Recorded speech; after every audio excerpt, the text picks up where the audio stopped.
In today's video, I'm going to teach you how to track freelance projects in Airtable. If you're juggling multiple clients and deadlines, this simple system will help you see everything in one place and stay on top of your work. First, open Airtable and add a new base starting from scratch. Give it a clear name like Freelance Projects Tracker so you can find it easily later.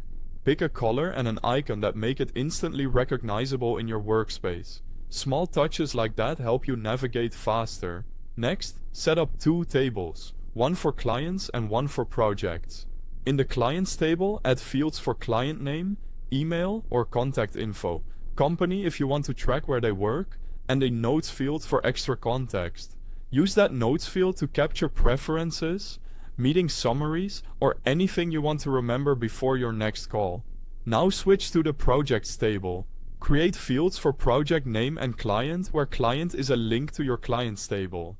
Add a status field as a single select with stages like idea, in progress, review, and completed.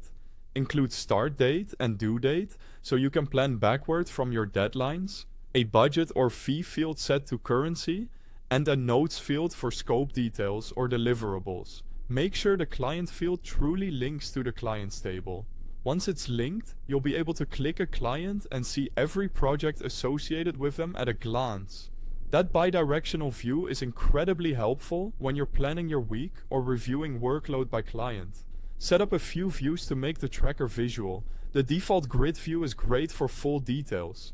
Add a Kanban view grouped by status so you can move projects forward by dragging cards from one stage to the next. Add a calendar view using due date to see what's coming up and spot conflicts early. If you don't have Airtable yet, there's a link at the top of the description to the website and to download the app so you can follow along on desktop or mobile. Start entering your data. Add your clients to the clients table. Then add your projects in the projects table. Link each project to the right client. Set the status, fill in start and due dates, and enter the budget. The more accurate your inputs, the more useful your views will be. Keep the tracker updated as you work. Change the status when you make progress. Jot quick notes after meetings or feedback rounds, and check the calendar or Kanban view each week to stay ahead of deadlines. That's it, your freelance projects organized and manageable. If this was helpful, please like and subscribe, and thanks for watching.